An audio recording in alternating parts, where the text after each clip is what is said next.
Good evening. My name is Don Emilio de Lemos, and my show is Inner Roads. And this is my special guest, Chris. Hi, good evening. Eastland. Chris, tell me about your name. It's an interesting name, Eastland. Eastland. You know what? I think that it is about being from the east part of England. I see. But maybe there's some deeper meaning, some cosmic meaning to it.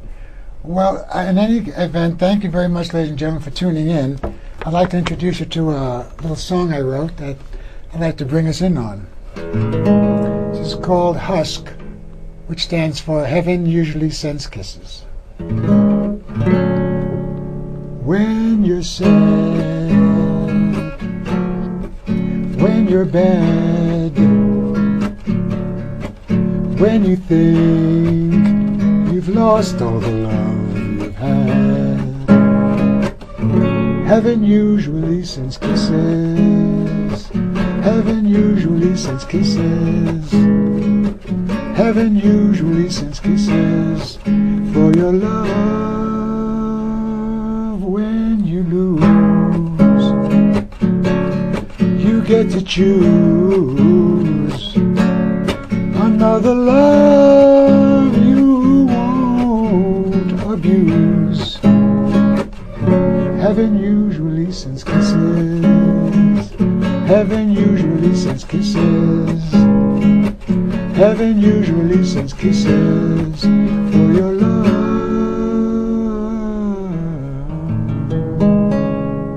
Thank you, folks.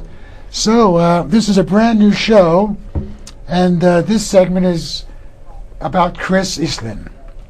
So, Chris, let's talk about you. Let's do it. Yeah. How about some of this fabulous art you got back here? Thank you. What can I say? So, I have always loved sketching and drawing. And when I turned 18, I had a choice to go to college, and which I did. And I was there for a day. And after that day, I said, this isn't for me. And luckily, I had a couple of parents who were supportive of me going out to study art. And so What was your first school in art? The first school, was just like second grade, first grade, doodling on notebooks. But I went to a proper art school to learn how to paint portraits in Florence, Italy in 1998.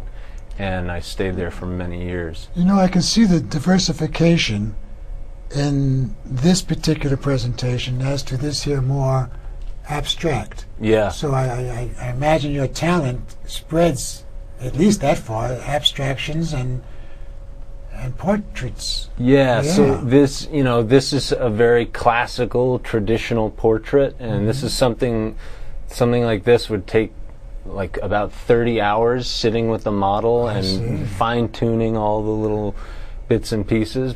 Which are what?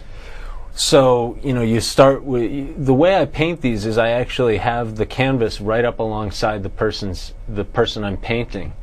And I start right in with paint. So I block in the background, I try to see what the big shape of the head is, and then you start into the details of the likeness, the nose, the eyes, the mouth.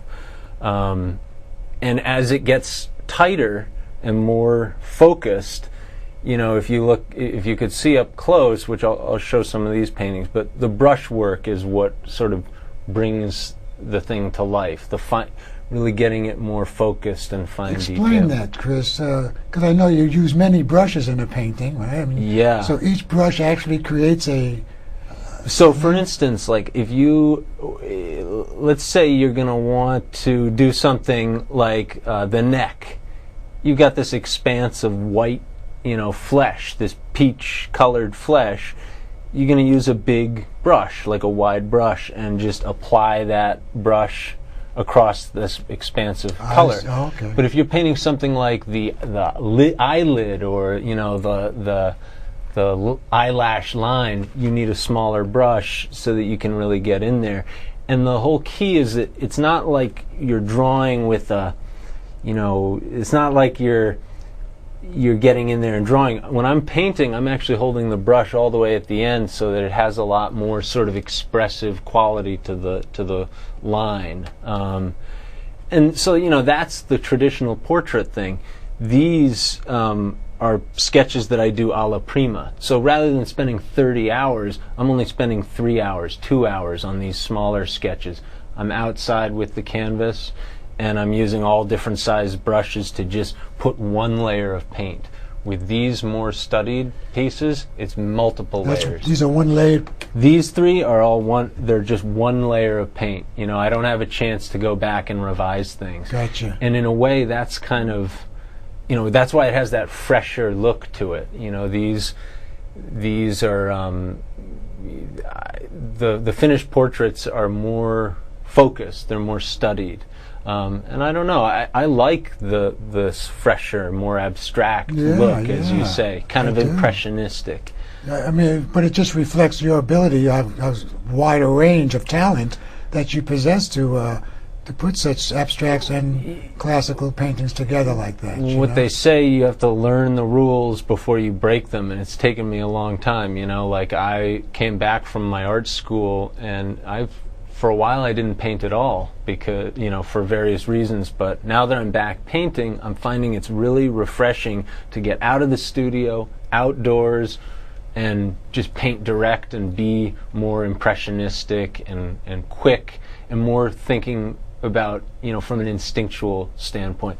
This little piece is an example of one where I did the portrait and I was very happy with it, but my old ways kicked in and I thought, let's fix that eye. It's a little too far from the nose. So I tried to fix it, and to be honest with you, sometimes you can overwork things and it's not as fresh as it could be. So now that I have this experience with the outdoors paintings, I'm trying to bring that back to my studio practice and be a little bit fresher in my studio practice as well. I understand that, Chris. Now, you just got back from Europe. I was in India, actually. Tell us about that, Chris. It was crazy. I mean, you brought something back with you that you did there, didn't you? Yeah. These small ones. Yeah. Yeah. So this actually was a painting. I can bring it a little closer to the camera to see. So you can see it's kind of it's the front entrance of a palace where there was a guard standing out front, and I was looking for places to paint while I was in India. And I found this place, and that guard said that he'd let me do a sketch of him and his palace that he was guarding. Wow. And it was a lot of fun. But the trip was great. I mean, it was, right when I landed, I'd never been, I'd been to Europe. I studied painting in Italy. But I'd never been farther east of Italy. And, to go to... Have you been to the Boot? No, the Boot. Yeah. That's all I know about Italy. I went to. It's just there's the Boot, and then there's the soccer ball. It's Sicily. I didn't know. But that's what I was saying about my name. After I'd been to India, I was thinking maybe I got to go further east. My name's Chris Eastland. Well, maybe I should go to China next or Japan. It was just something really special about this place that's so different from what we're used to, but then we also had a chance to meet my girlfriend's family is actually Indian, one side of her family, so her uncle is Indian, and we got to meet his relatives in India and go into their home and have a celebration with them. Did you like the food? It was awesome. Yeah, it was great. Can you explain some of that? Oh, it was curries. We had the most interesting thing for me was the breakfast. They had these like little, I think they're like lentil flour donuts, and they're savory, but you're eating them for breakfast. So you dip them into like a tomato soup, and it's unusual. Sounds we don't good. Usually eat salty stuff for breakfast, or but it was really good. Excellent. Now, Chris, I wanted to ask you about your early life, your early career. Yeah. I mean, you touched on when you started and how you started, but maybe you could share some stories about your growing up. Sure. So I grew up in New York. I was born in Mount Kisco, New York, Okay. which is about 45 minutes north of the Yeah. city. Very beautiful, quiet town. I always loved to draw when I was a kid. So just naturally, you had that bone. I huh? think I had it in me. You know, my mom is also actually a very talented artist, even though she never really expressed that. Okay. I think she might have encouraged me to learn the arts and push me to do the arts. She supported you and encouraged you to do that. I think in some ways because she had that talent and Right. didn't get to express it, and so I was kind Yeah. of lucky that she wanted to support me to do that. So yeah, my memories of growing up were always that was just a good way. It's something. I mean, you probably know this with your music. You get into it and it's obsessive. You know, you start wanting to draw something. I used to take comic books and try to copy them exactly as they were, and I would just go over and over. And now it's a similar thing that I'm still doing now. That was when I was like 10, and here I am 36, and I'm still trying to get it to look exactly like the person. Can you sketch and talk? I think I can. Yeah, Good. sure. Okay. Can I sketch you? Can you? That's a good I think question. you can. It's a lot of pressure. No, the light's great like this, actually. Okay. Let's do this. Yeah. So let me ask you about your plans for now. You know, I mean, you got something set up now? So right now, Show me I something? recently moved out of my studio, and I've got some portrait commissions that I'm going to begin now that I'm settled into my studio, and that's really a pretty solitary thing. You know, I'm in the studio sometimes for 3 weeks working on one portrait. No, being an artist is solitary. Man. It's great Yeah. though, you know. Yeah, like, I know. I love it. there's something about, you know, sometimes it's hard to there are certainly easier ways to, you know, put food on the table than painting portraits, Yeah.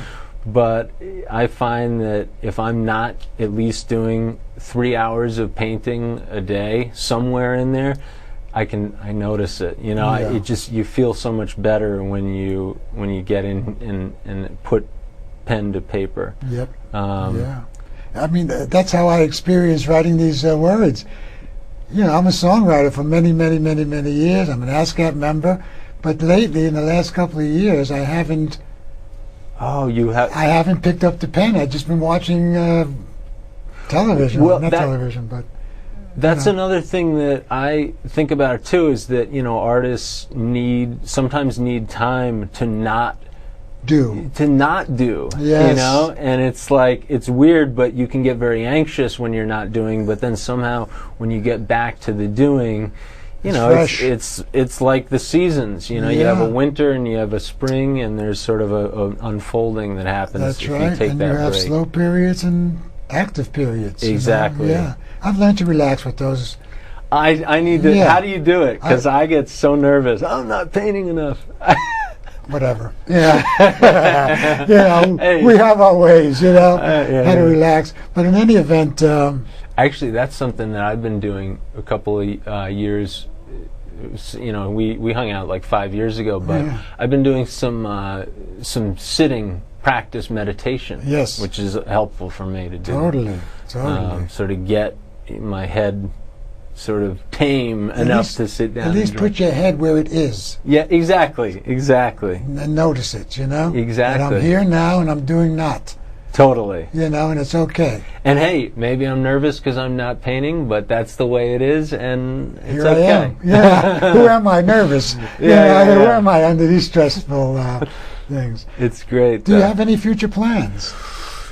That's a good question. I mean, the same topic there. I mean, my plans right now are, you know, I want to get my studio set up, and I'm actually very interested in learning like cinematography, like filming, because with these, when you're making a drawing or a painting, it's one frame, Yes. two-dimensional, one frame.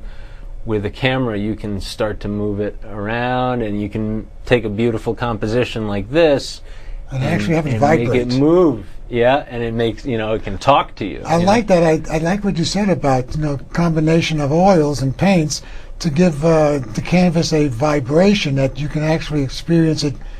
The way you move your head would create different vibrations. That's talking about like some abstract painting stuff, like Cubists would do that when they move their heads. Oh yeah. Whatever the different view is, they would record that. Okay. Yeah. Okay. But usually when I do these, I'm looking at one fixed point. Yeah. When I'm drawing you now, your head is moving around a little bit, but for the most part, I'm just trying to get one fixed angle. But doing with film, you can make things really move, and it's. I love this piece here too.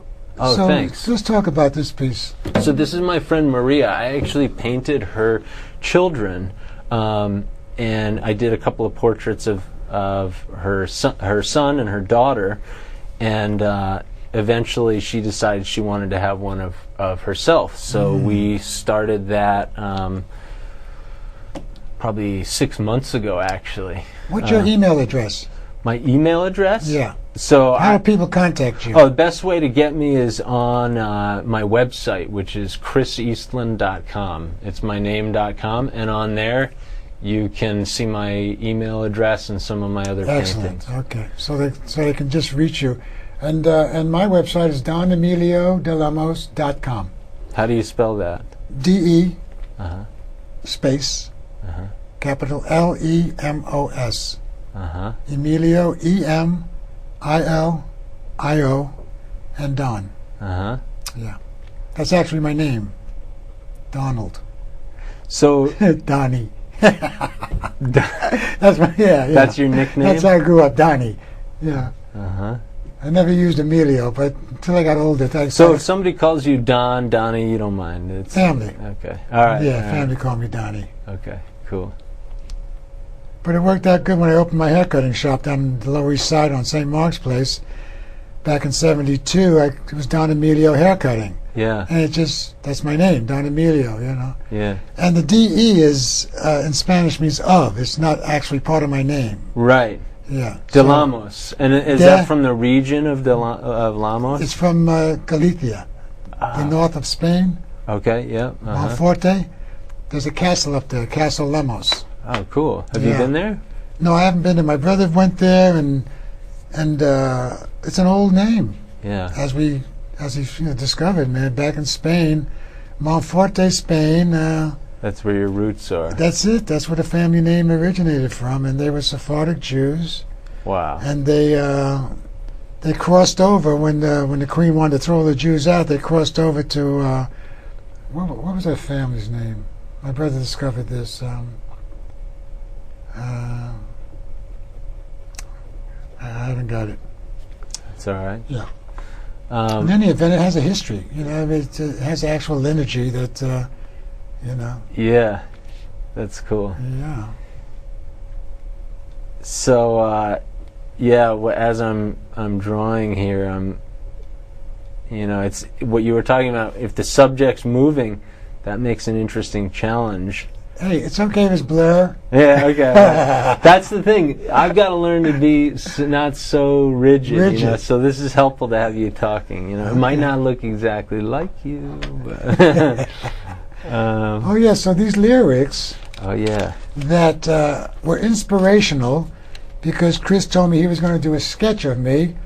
So last night I started writing sketches, and I haven't put it to music yet, but I was creating, just lyrics. Sketch me a picture of my life as it be, with all of my mischief and games that I see. And life was so easy, then tell me why, because I want to be on the winning side. If life was so easy, then tell me why, because I want to be on the winning side. Okay. Over and over, I tried to say, what good does it do? We all die one day. I think death is the best part of living. I feel death is very freeing and revealing.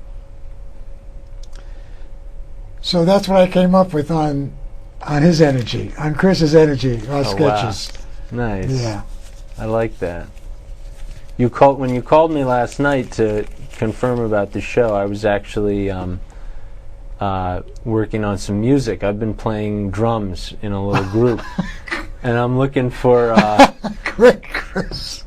No, this is awesome. What? I got a drummer now. Oh, you need a drummer? I need a bass player.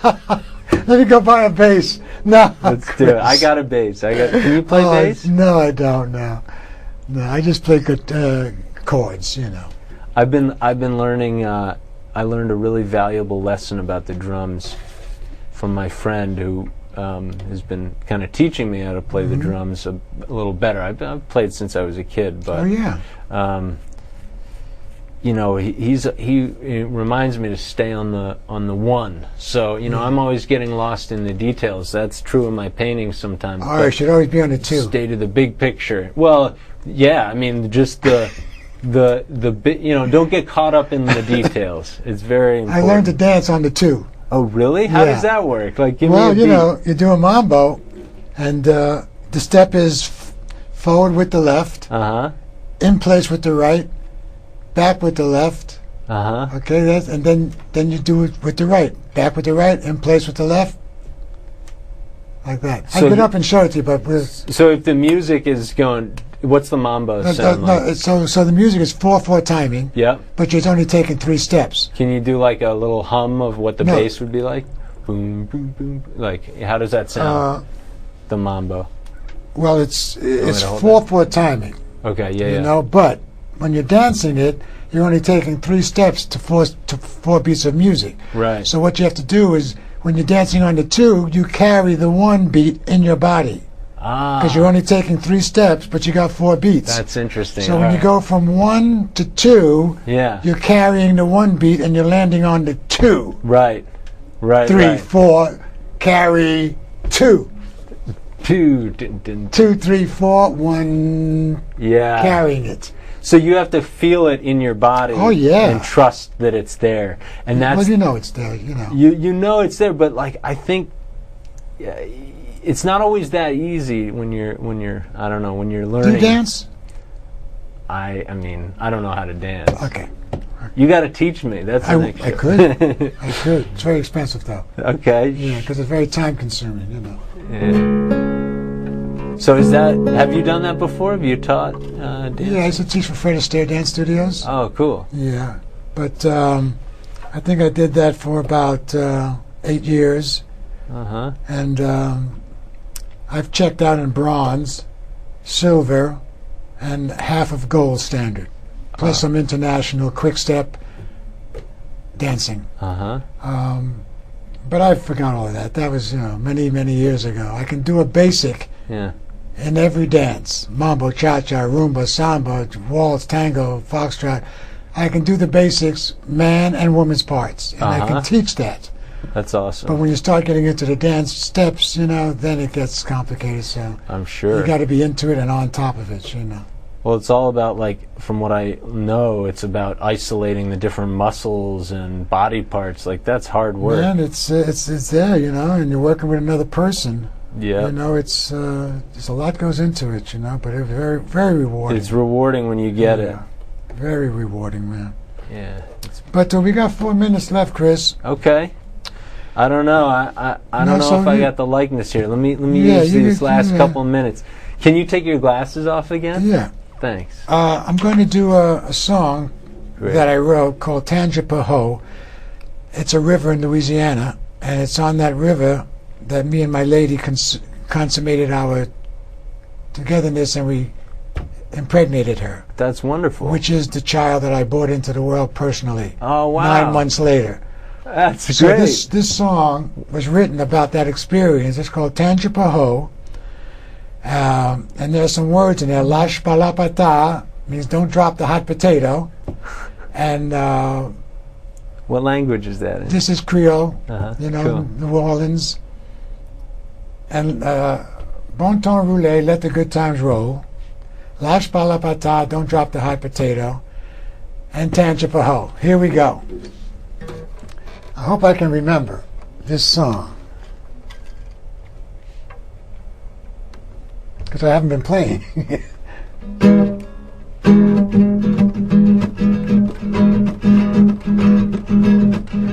love on the tangible, because we didn't have anywhere to go. Me and my lady swinging low, because we're loving what we're doing on the tangible. La la la la la la la la la la la. Me and my lady swinging low, like the trees were the audience and we were doing the show. The trees whistled and the animals cheered. We kept on loving so all of life could hear. Bon temps roulé, bon temps roulé, bon temps roulé, bon temps roulé, bon temps roulé. Lâche pas la patate, lâche pas la patate, don't drop the hot potato. La la la la la la la la la la la la la la la. Me and my lady swinging low, like the trees were the audience and we were doing the show. The trees whistled and the animals cheered. We kept on loving so all of life could hear. Yeah, yeah, yeah, yeah, yeah. Na na na na na na na na na na na na na na na na na na na na. Yeah, yeah, yeah, yeah. Well, no, no, no, no, no, no, no, no, no, no, no, no, no, no, no, no, no, no,